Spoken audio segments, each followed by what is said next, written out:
Lesson 2-5, Graph Proportional Relationships.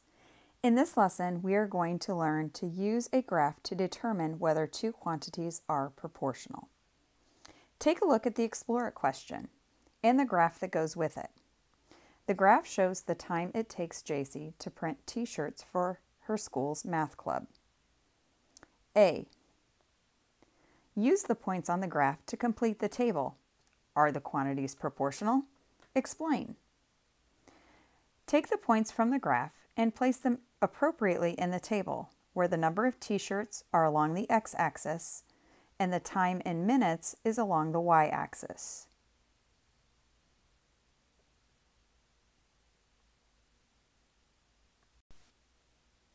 Now look at the table.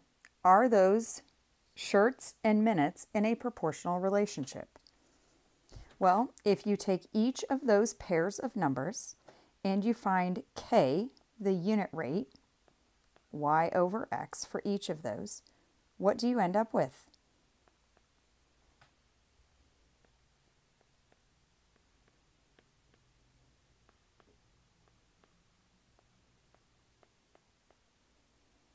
In each case, you end up with a ratio of 5:1. So in this case, yes, it is a proportional relationship. Now look at part B. Start at the ordered pair 1, 5. As you move from one point to the next on the graph, how does the x-coordinate change? Well, from one point to the next, the x-coordinate changes by going up 1. So we went from 1 to 2 to 3 to 4.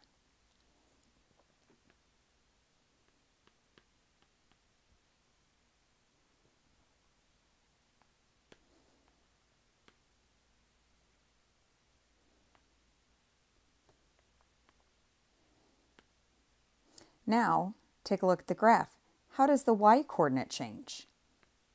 So as you move from point to point, what happens to the y-coordinate on the graph? Does it also increase? And if so, by how much? Well, the first ordered pair is at 1, 5, and then look at how it counts on the y-axis as you move from point to point. And the answer is the y-coordinate does increase, and it increases this time by 5.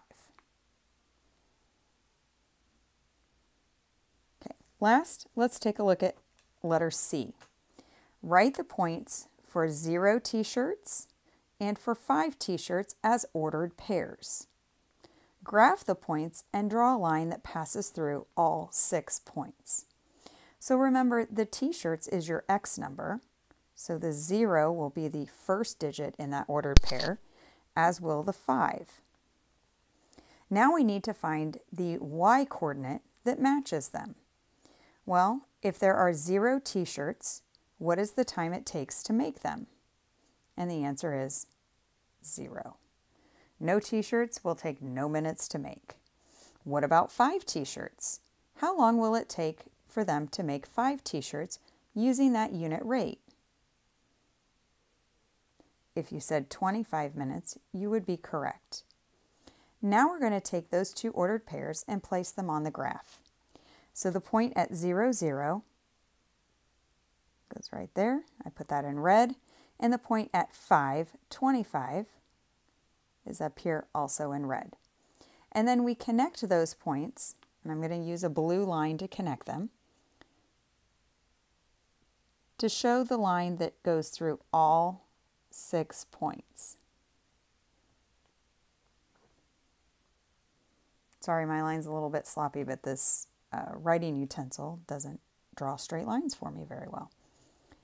So the ordered pairs are at 0, 0 and 5, 25. Now let's take a look at example 1. The essential question for this lesson says, what does the graph of a proportional relationship look like? Example 1, graph to recognize a proportional relationship. Tanya exercised for 30 minutes. She noted the calories burned at 3 times during her workout.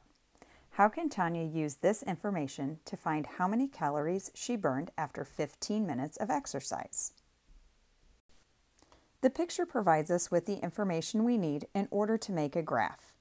We know that at 10 minutes, she had burned 95 calories. After 20 minutes, she burned 190 calories. And after 30 minutes, she burned 285 calories. We can use a graph to display the data. In this case, the X value is the time in minutes. So we're looking at the interval 10 minutes, 20 minutes, and 30 minutes. And after 10 minutes, it says she burned 95 calories. After 20 minutes, she burned 190 calories. And after 30 minutes, she burned 285 calories. Now let's take a look at the relationship between the exercise time and the calories burned to make sure it's proportional. The ratios that we've got on the graph there could be written as 95 over 10, because remember this is a y to x relationship. That's how we know if it's proportional. We also have a 190 calories after 20 minutes, and we have 285 calories out of 30 minutes. So what are the unit rates for each of those? In other words, how many calories is she burning each minute that she exercises? In all three instances, the calories burned is 9 5/10 for every minute that she exercises.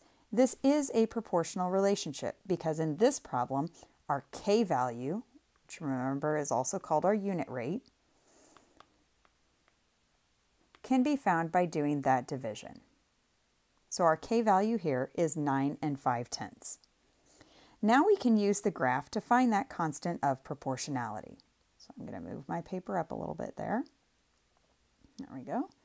And in step 2, we're going to either use the graph or we can use the equation.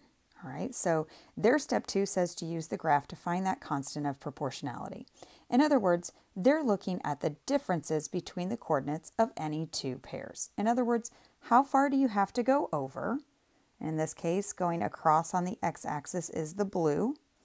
And then how far do you have to go up? And in this case, that is the red. So we go over 10 each time. And then we go up 95. So for every 10 minutes of time that she is working out, 10, 20, and 30, she's increasing her calories by 95. Okay? That constant of proportionality tells us that we have a K value of 9 5/10. So the constant of proportionality can help us determine how many calories she would burn in 15 minutes.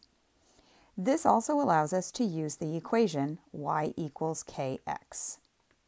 Remember that y are the number of calories and x are the time in minutes. So if we know that she's going to be working out for 15 minutes and we know the k value, which is 9.5, we can use those to solve the problem. The number of calories burned, y, equals k, the unit rate, which is 9 5/10, times the number of minutes, x, that she is working out. And 9 5/10 times 15 is 142 5/10 calories.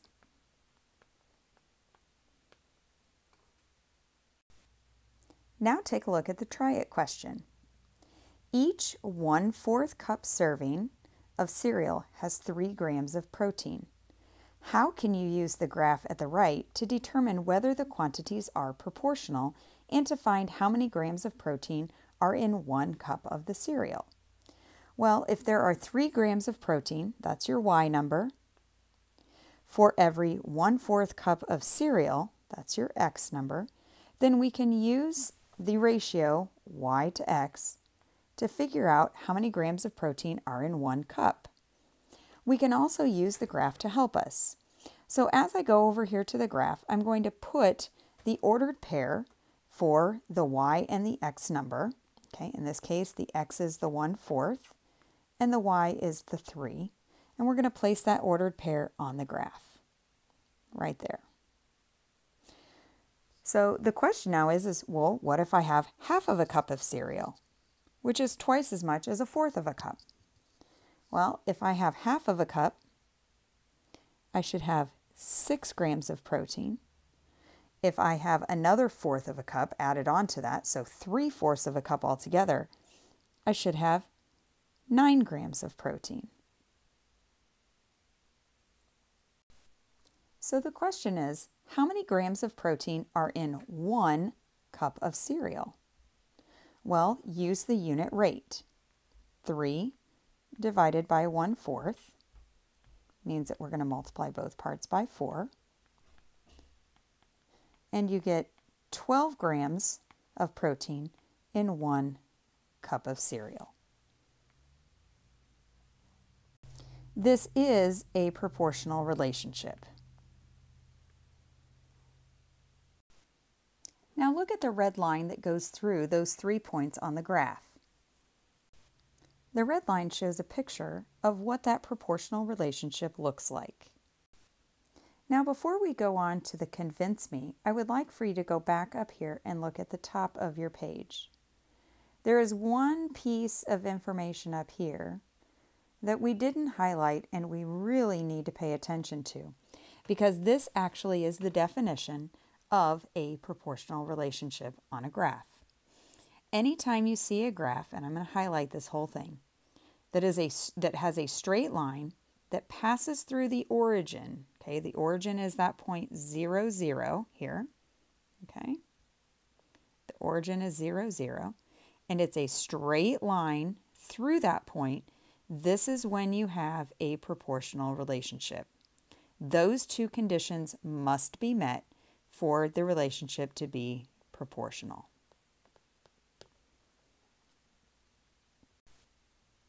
And last but not least, let's take a look at the convince me down at the bottom of the page.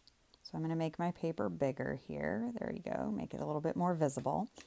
And the convince me asks, how can you find the constant of proportionality, this, from the coordinates of one point on the graph?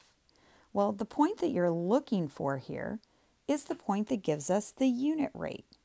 And remember, the unit rate is the amount out of 1. In other words, the unit rate is when the x number equals 1 whole. So in our ordered pair, we need to look for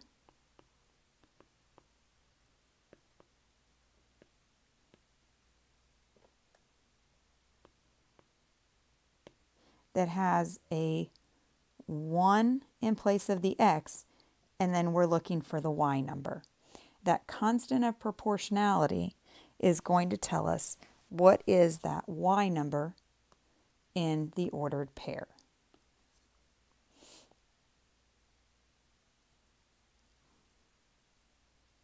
Now let's try some practice questions in examples 2 and 3.